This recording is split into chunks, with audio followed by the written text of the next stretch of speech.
Welcome to NTV Entertainment. Power star Pawan Kalyan stylish director Surender Reddy సినిమా కోసం mega అభిమానులు ఎంతో ఆసక్తిగా ఎదురుచూస్తున్నారు. ఈ ఏడాది ఉగాది కానుకగా ఈ చిత్రాన్ని అట్టహాసంగా ప్రారంభించాలని మేకర్స్ ప్లాన్ చేశారు. అయితే తాజా సమాచారం ప్రకారం ఈ సినిమా స్క్రిప్ట్ విషయంలో పవన్ కళ్యాణ్ ఇంకా పూర్తి సంతృప్తిగా లేరని తెలుస్తోంది.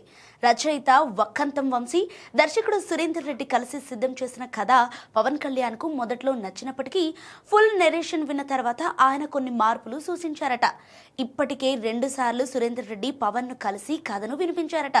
పవన్ సూచించిన మార్పుల ప్రకారం సురేందర్ రెడ్డి టీమ్ స్క్రిప్ట్ లో మార్పులు చేసిన పవన్ ఇంకా సంతృప్తి చెందలేదట. దీంతో మరోసారి స్క్రిప్ట్ పై కూర్చొని కథను మరింత పర్ఫెక్ట్ గా రెడీ చేయమని పవన్ స్పష్టం చేశారట.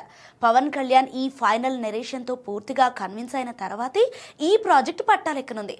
సో ప్రెజెంట్ దర్శకుడు సురేందర్ రెడ్డి వక్కంతం వంశీ స్క్రిప్ట్ ను మెరుగుపరిచే పనిలో బిజీగా ఉన్నారు. అన్నీ అనుకున్నట్లు జరిగితే ఈ సినిమా షూటింగ్ మే నెలలో ప్రారంభమయ్యే అవకాశం ఉంది. సో ఈ చిత్రాన్ని ప్రముఖ నిర్మాత రామ్ తాళ్ళూరి నిర్మిస్తున్నారు. ప్రెజెంట్ పవన్ కళ్యాణ్ చేతిలో ఉన్న ఏకైక కొత్త ప్రాజెక్ట్ ఇదే కావటం విశేషం. కానీ ఇప్పటికీ షూటింగ్ ఫినిష్ చేసిన హరీష్ శంకర్ ఉస్తాద్ భగత్ సింగ్ మార్చ్ 26న విడుదలకు సిద్ధమవుతోంది. మరి సురేందర్ రెడ్డి ప్రాజెక్ట్ ఎప్పుడుంటుందో చూడాలి మరి.